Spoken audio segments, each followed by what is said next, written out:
Hey guys, kembali lagi bareng gue Brian Solid. Oke, pas gue upload video seharian pakai iPad Air 5 beberapa minggu yang lalu, gue sempat cek bagian komen dan ternyata banyak yang penasaran aksesoris iPad apa aja yang gue gunakan karena ada beberapa yang muncul di video itu.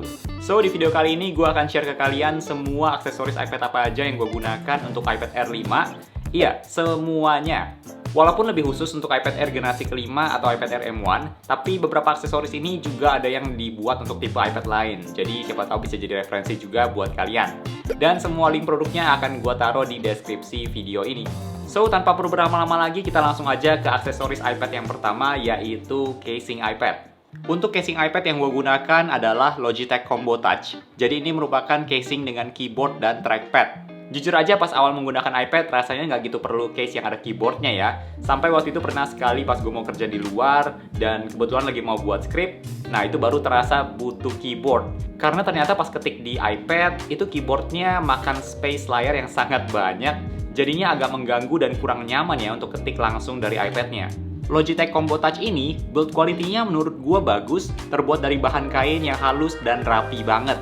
Lalu di bagian sudut iPad kalian juga terlindungi dengan bahan silikon gitu, dan tetap ada space untuk cas Apple Pencil generasi kedua kalian. Yang gue suka banget dari Logitech Combo Touch ini adalah versatility-nya atau serbaguna, karena bisa kalian gunakan dengan keyboard ataupun tanpa keyboard. Jadi totalnya ada 4 mode menggunakan iPad yang bisa kalian lakukan dengan Logitech Combo Touch ini, yaitu mode mengetik, mode menulis, mode menonton, dan membaca. Jadi fleksibel banget menyesuaikan dengan kalian lagi mau menggunakan iPad kalian untuk apa, yang menurut gua merupakan nilai plus besar dibandingkan dengan keyboard case iPad lainnya, bahkan buatan Apple sendiri yaitu Magic Keyboard. Pengalaman ketik keyboardnya juga nyaman banget, dan bahkan trackpadnya juga bisa kalian gunakan dengan gestur seperti di MacBook, misalnya swipe 3 jari.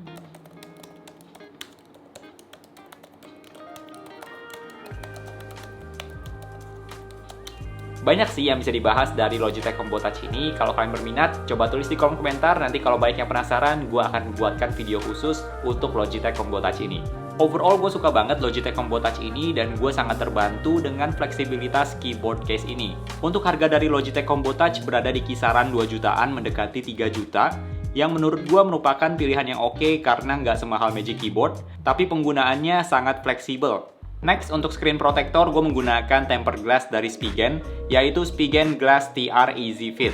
Nah, untuk tempered glass yang gue gunakan di iPad ini, tipenya yang bening transparan atau crystal clear istilahnya, jadi bukan yang tipe Paperlike gitu. Kalau ditanya kenapa pilih screen protector yang crystal clear dibandingkan yang Paperlike, jawabannya adalah karena gue juga ada editing foto. Dan menurut gue yang Paperlike itu agak berpengaruh ke foto yang ditampilkan karena ada teksturnya gitu yang berpengaruh ke warna juga, dan lebih banyak noise atau grain. Memang untuk menulis lebih nyaman menggunakan screen protector yang Paperlike dibandingkan yang crystal clear seperti ini karena lebih licin, tapi untuk kerjaan editing atau yang berhubungan dengan warna menurut gue lebih cocok yang crystal clear. Untuk pemasangan tempered glass Spigen Easy Fit ini juga mudah karena dibantu dengan ada tray-nya. Gue pernah buat video proses pemasangan tempered glass ini di Instagram yang untungnya terpasang dengan rapi. Untuk harga dari tempered glass ini, harganya sekitar 300 ribuan, yang menurut gue cukup oke lah, dapat tempered glass yang bagus dan gampang dipasang juga. Next, untuk iPad Air 5 ini gue menggunakan Apple Pencil generasi kedua, yang menurut gue nyaman digunakan karena udah matte finish, terus juga magnetic, jadi tinggal ditempel aja ke iPad untuk dibawa kemana-mana, dan bisa sekaligus untuk charging. Selain itu, lag-nya juga bisa dibilang nggak terasa sama sekali karena minim banget. Untuk beberapa aplikasi juga ada fungsi khusus kalau double tap di bagian sampingnya ini. Paling sering gue menggunakan Apple Pencil untuk gambar konsep video sih, dan memang dari pengalaman gue harus diakui nyaman banget digunakan. Nah, untuk harga dari Apple Pencil ini harganya kurang lebih sekitar 2 juta, ada yang jualnya 1,8, 1,9, atau bahkan 2 juta lebih sedikit.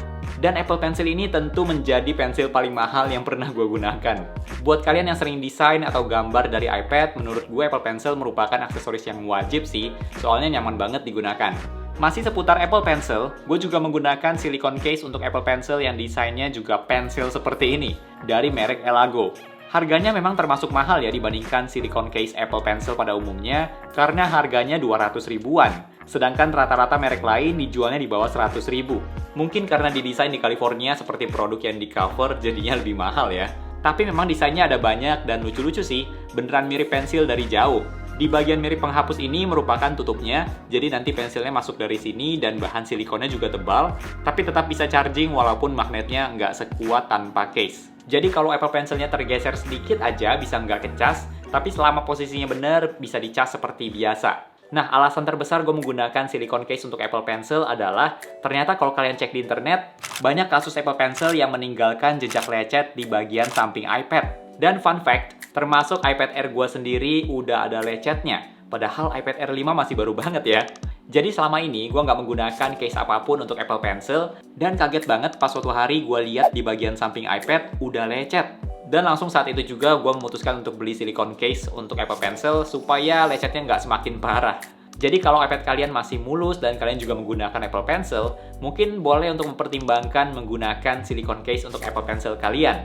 Bukan buat nakut-nakutin ya, tapi kalau dari pengalaman gue sendiri, ya gue tidak mau kalian juga mengalami hal yang sama untuk iPad kalian. Mumpung masih mulus, lebih baik mencegah daripada mengobati kan?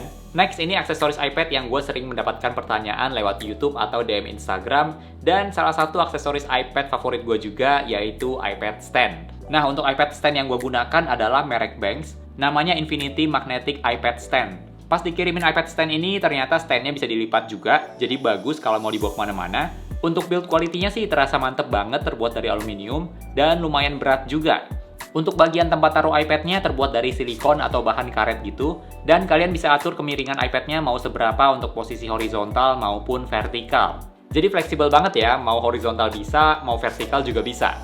Untuk menggunakan stand ini, kalian harus lepas casing iPad kalian kalau ada, dan nanti tinggal ditempel aja ke stand-nya menyesuaikan posisi magnet. Untuk magnetnya sendiri menurut gue cukup kuat ya, karena bisa kalian gunakan sambil swipe, dan posisi iPad-nya tidak tergeser. Tapi dari pengalaman gue, kalian perlu pas banget posisinya kena ke magnetnya, kalau enggak nanti bisa jatuh. Overall, gue pribadi suka banget stand ini dan bisa gue gunakan juga sambil menggunakan MacBook, jadi ada extra layar tambahan gitu.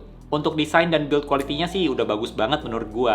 Untuk harga dari Infinity Magnetic iPad Stand ini dijual sekitar 700 ribuan yang menurut gue cukup worth it, karena biasanya iPad Stand yang bagus itu dan magnetic biasanya dijual di atas 1 jutaan. Jadi 700 ribu oke lah, bisa menjadi pilihan yang bagus juga. Paling kalian harus selalu ingat aja ketika menggunakan iPad Stand ini, harus kalian posisikan iPad-nya dengan benar supaya nggak jatuh. Next, untuk mouse iPad Air 5 ini, gue menggunakan Logitech Pebble M350. Buat teman-teman yang udah ikutin channel ini cukup lama, mungkin kalian juga tahu gue pernah buat video review tentang Pebble M350 ini. Kalian boleh cek di video tersebut untuk pembahasan lebih detail. Gue pribadi nggak gitu sering menggunakan mouse untuk iPad, apalagi ditambah dengan di keyboardnya juga udah ada trackpad. Tapi biasanya gue menggunakan Logitech Pebble M350 ini untuk iPad, bukan yang MX Master 3S. Karena yang Pebble M350 ini ukurannya kecil, jadi kalau mau dibawa kemana-mana lebih muat di tas. Untuk mousepadnya, gue menggunakan mousepad gratisan dari beli MX Master 3S, jadi cuman mousepad biasa aja sih. Aksesoris lainnya untuk iPad Air 5 ini, gue juga menggunakan AirPods 3 yang sering banget gue bawa kemana-mana, karena kecil dan suaranya juga bagus. Gue juga udah pernah buat video reviewnya tentang AirPods 3, mungkin teman-teman boleh cek di video tersebut untuk pembahasan lebih detail. Satu-satunya poin minus dari AirPods 3 ini menurut gue adalah nggak ada noise cancellation sih. Jadi kalau misalkan lagi di tempat yang agak berisik atau di coffee shop yang ada musiknya, itu akan tetap terdengar walaupun lagi menggunakan AirPods. Tapi gue pribadi sih suka dengan karakter suara yang dihasilkan dari AirPods 3 ini. Nah, aksesoris lainnya yang agak jarang gue gunakan adalah SSD SanDisk 500GB ini. Sebenarnya SSD ini sering gue gunakan untuk MacBook, sedangkan kalau iPad ya kadang-kadang aja misalnya untuk pindahin foto karena filenya ada banyak, jadi gue bisa lanjut kerjain di iPad. Bagusnya dari SSD ini sudah menggunakan kabel USB-C sehingga bisa terhubung ke MacBook maupun iPad. So, itu dia semua aksesoris iPad yang gue gunakan untuk iPad Air generasi kelima atau iPad Air M1, dan gue juga akan taruh semua link produknya di deskripsi video ini. Kira-kira dari semua aksesoris iPad yang udah kita bahas tadi, aksesoris apa nih yang menjadi favorit kalian? Coba share di kolom komentar ya. Oh iya, gue juga udah pernah upload video review tentang iPad Air generasi kelima atau iPad Air M1. Buat kalian yang mau cek lebih lanjut tentang iPad Air 5, gue akan taruh linknya di bagian atas ini. Oke, thank you buat teman-teman yang udah nonton sampai di detik ini. Kalau kalian suka dengan video ini, boleh banget untuk klik tombol like atau bisa juga dengan subscribe supaya kita bisa ketemu lagi di video-video yang berikutnya. Bye!